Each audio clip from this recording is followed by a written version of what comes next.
మేడ్చల్ జిల్లా గాజుల రామారంలో దారుణం చోటు చేసుకుంది. ఇద్దరు పిల్లల్ని చంపి తల్లి ఆత్మహత్య చేసుకుంది. మరిన్ని వివరాలు మా ప్రతినిధి శ్రీనివాస్ అడిగి తెలుసుకుందాం. శ్రీనివాస్, పిల్లల్ని చంపి తల్లి ఆత్మహత్య చేసుకోవడానికి కారణాలేంటి?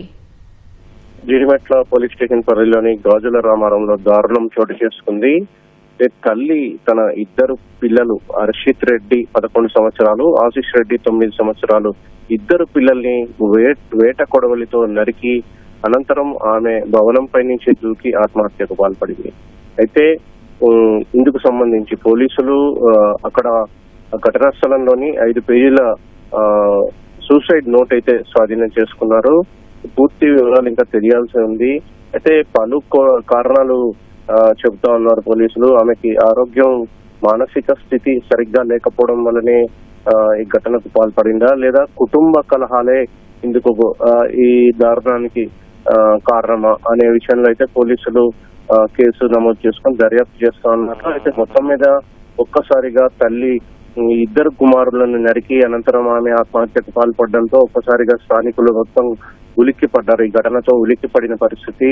అయితే ఎప్పుడు ఆడుతూ పాడుతూ ఉండే పిల్లలు అకస్మాత్తుగా తల్లి చేతిలోనే హత్యకు గురి కావడంతో అటు కుటుంబ సభ్యులు కావచ్చు, స్థానికులు పూర్తిగా విషాదంలో మునిగిపోయారని చెప్పవచ్చు.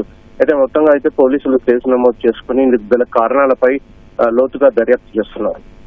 అయితే శ్రీనివాస్, మరి ఈ ఘటనకు సంబంధించి ఆమె భర్త గాని ఆమె కుటుంబ సభ్యులు గాని స్పందించలేదు ఎవరు? అయితే ఘటన జరిగిన సమయంలో ఆమె భర్త గాని కుటుంబ సభ్యులు గాని ఇంటి వద్ద లేనట్లుగా తెలుస్తోంది. అయితే ఇందుకు సంబంధించి పోలీసులు పూర్తి వివరాల గురించి ఆరా తీస్తున్నారు. మొత్తంగా ఘటనకు కారణం ఏ విధంగా సంఘటన జరిగిందనే విషయంపై, కారణాలు ఏంటి అనే విషయంపై అయితే పోలీసులు దర్యాప్తు చేస్తున్నారు. ఘటనా స్థలానికి బాలానగర్ డీసీపీ సురేష్ కుమార్ చేరుకున్నారు. సంఘటనా స్థలంలో దొరికిన 5 పేజీల సూసైడ్ నోట్ ను పూర్తిగా పరిశీలిస్తున్నారు. అసలు ఆ లేఖలో ఏం రాసిందనే విషయాన్ని పోలీసులు అయితే పరిశీలిస్తున్నారు. ఓకే, ధన్యవాదాలు శ్రీనివాస్.